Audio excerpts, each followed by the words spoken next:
Cricket, జూదం, కోడి పందాలు సందర్భం ఏదైనా దాన్ని క్యాష్ చేసుకునేందుకు పందెం రాయుళ్లు ఎప్పుడు ముందే ఉంటారు. ఇటు ఆంధ్రప్రదేశ్ సార్వత్రిక ఎన్నికల పోలింగ్ ముగిసే కౌంటింగ్ సమయం దగ్గర పడుతున్న నేపథ్యంలో బెట్టింగ్ జోరు బాగా పెరిగిపోయింది. ఎక్కడ చూసినా గెలిచేదెవరు, ఎవరికి ఎన్ని సీట్లు వస్తాయి, కాబోయే సీఎం ఎవరు అని చర్చలే. ఇదే అదనుగా జూదగాళ్లు పందాలకు తెరలేపారు. బెట్టింగ్లకు పేరుగాంచిన పశ్చిమ గోదావరి జిల్లాలో అభ్యర్థుల గెలుపోటములపై ఇప్పటికే లక్షల్లో పందాలు కాసేస్తున్నారు. కాబోయే ముఖ్యమంత్రి ఎవరు అనే దానిపై భారీగా బెట్టింగ్ సాగుతోంది. లక్షకు 5 లక్షలంటూ జూదగాళ్లు కవ్విస్తున్న వైనంపై ప్రైమ్ 9 న్యూస్ అందిస్తున్న ప్రత్యేక కథనం.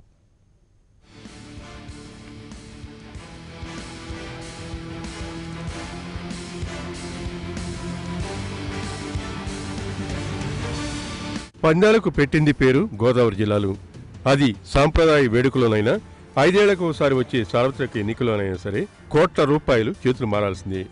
ఏటా వచ్చే కోడి పందాలకి ఒక్క పశ్చిమ గోదావరి జిల్లాలో దాదాపు 300 కోట్ల రూపాయలకు పైగా బెట్టింగుల్లో సొమ్ములు చేతులు మారిందంటే ఇక 5 ఏళ్లకు ఒకసారి వచ్చే సార్వత్రిక ఎన్నికల ఫలితాలపై ఎంత బెట్టింగులు నడుస్తున్నాయో ప్రత్యేకంగా చెప్పక్కర్లేదు. ప్రతి గ్రామంలో అభ్యర్థుల గెలుపు ఓటములపైన పందాలు కట్టడం షరా మామూలే.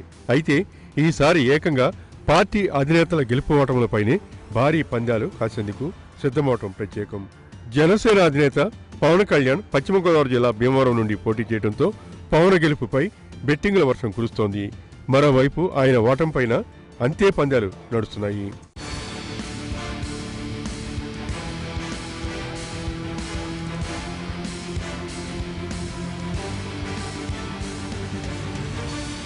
భీమవరం అసెంబ్లీ నుండి జనసేన అధినేత పవన్ కళ్యాణ్, వైసీపీ బరిలో మాజీ ఎమ్మెల్యే గ్రంథి శ్రీనివాస్, టీడీపీ తరపున పులవర్తి రామాంజనేయులు పోటీ చేశారు.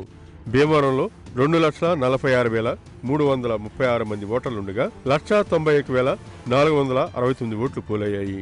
అంటే 77.73% ఓట్లు పోలైనట్లు. గత 2014 ఎన్నికల్లో 77.96% పోలవగా ఈసారి భారీగా యువత ఓటింగ్ పెరిగినప్పటికీ పోలింగ్ శాతం మాత్రం దాదాపు తగ్గినట్లే. అయితే భీమవరంలో ఈసారి ఓట్లు వేసిన వారిలో యువత అత్యధికంగా ఉన్నారనేది ప్రస్తుతం బెట్టింగ్ విశ్లేషకులను ఆలోచింపజేస్తున్న అంశం. ఏ పోలింగ్ బూత్లో ఎంతమంది ఓట్లు వేశారు, ఏ వర్గాల ప్రజలు అత్యధికంగా ఓట్లో పాల్గొన్నాయి, వారి ఓటు ఎవరికి పడిందనే అంశాలపై సమీక్షలు జరుపుతున్నారు. పవన్ విజయం సాధిస్తారంటూ కొందరు లక్షల్లో పందాలు కాస్తుంటే పవన్ ప్రత్యర్థి వైసీపీ అభ్యర్థి గ్రంథి శ్రీనివాస్ గెలుస్తారని మరికొందరు పందాలు కాస్తున్నారు. భీమవరం ఫలితాలపై బెంగళూరు, హైదరాబాద్, విజయవాడ వంటి ప్రాంతాల నుంచి కూడా ఆరా తీసి బెట్టింగులు నిర్వహించేందుకు దళాలు సిద్ధమవుతుండటంతో ఫలితాలపై ఉత్కంఠ మొదలైంది.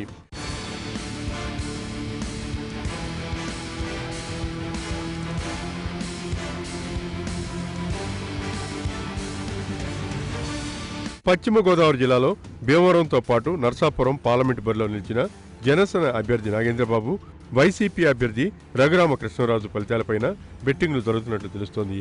అంతేకాకుండా దెందులూరు అసెంబ్లీ నుండి టీడీపీ అభ్యర్థి చింతమనేని ప్రభాకర్ విజయంపైన ఈసారి బెట్టింగులు నడుస్తుండటం గమనార్హం. ప్రతి ఎన్నికలో చింతమనేని ప్రభాకర్ మెజార్టీపై పందాలు కాసే బెట్టింగ్ రాయుళ్లు ఈసారి చింతమనేని విజయంపై బెట్టింగ్కు పరిమితం కావడం చర్చనీయాంశమైంది. ఇప్పటికే దెందులూరులో గట్టి పోటీ ఇచ్చిన వైసీపీ అభ్యర్థి కొట్టారు అబ్బాయి చౌదరి గెలుపుపై కూడా పందాలు నడుస్తుండటంతో దెందులూరులో చింతమనేని వర్సెస్ అబ్బాయి చౌదరి పోరులో ఎవరు గెలుస్తారన్నది ఉత్కంఠ రేపుతోంది. అలాగే పాలకొల్లు, తాడేపల్లిగూడెం, ఏలూరు అసెంబ్లీ ఫలితాలపై కూడా తీవ్ర ఉత్కంఠ నేపథ్యంలో జోరుగా బెట్టింగులు మొదలయ్యాయి.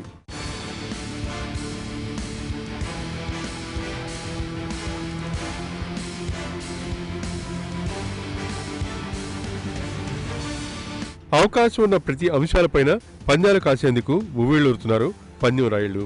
జిల్లాలో స్థానాలకు మాత్రమే కాకుండా టీడీపీకి 100 స్థానాలు వస్తాయా రావా అనే అంశంపైన పందాలు జరుగుతున్నాయి. ఇంకొందరైతే హంగు వస్తుందని కాస్తున్నారు.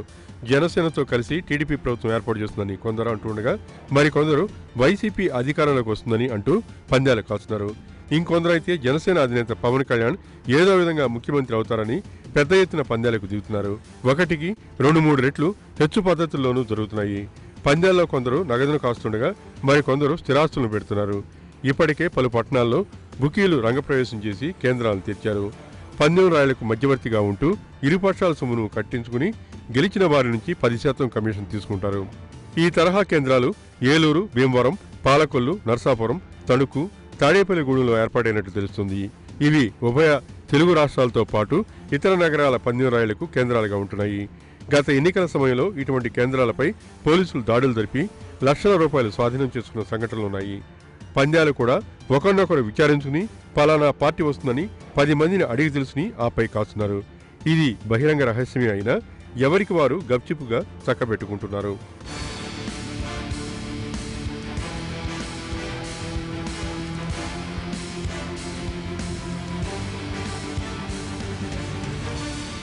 ఎవరి నోట విన్నా ఎక్కడ చూసినా గెలుపు ఓటములపై పంద్యాల కబుర్లే. ఆ పార్టీ గెలుస్తుందని ఒకరు, లేదు ఈ పార్టీ గెలుస్తుందని మరొకరు, పలానా ప్రభుత్వం అధికారంలోకి వస్తుందని ఇంకొకరు, ఇలా ఏ నోట విన్నా ఇవే మాటలు. ఏకంగా లక్షల రూపాయల బెట్టింగులు కోట్ల వరకు పాకుతున్నాయి. పార్టీ అభ్యర్థుల ఖరారు నుంచి ఇప్పటి వరకు జిల్లా మొత్తం మీద 100 కోట్ల పైగానే పంద్యాలు జరిగాయన్నది ఓ అంచనా. జిల్లాలోని పందెం రాయులతో పాటు హైదరాబాద్, విశాఖపట్నం, అమరావతి, బెంగళూరు వంటి నగరాలు, కడప, తూర్పుగోదావరి, గుంటూరు, కృష్ణా జిల్లాల నుంచి పెద్ద ఎత్తున బడాబాబులు పంద్యాలు కాస్తున్నారు. మరికొందరు ఫోన్ కాల్స్లోనే బెట్టింగ్ ఫిక్స్ చేసేసుకుని బ్యాంకులో నగదు గ్యారెంటీలను చూపిస్తున్నారు. మొత్తానికి ఈ ఎన్నికల్లో అభ్యర్థులు గెలిపోవడంలో ఎలా ఉన్నా వాటిపై బెట్టింగులు కాసే బడాబాబులు మాత్రం కోటీసులయ్యేలా ఉన్నారు. కాలం కలిసి రాకపోతే మాత్రం అంతే సంగతులు. బెట్టింగ్ రాయులు జరా భద్రం.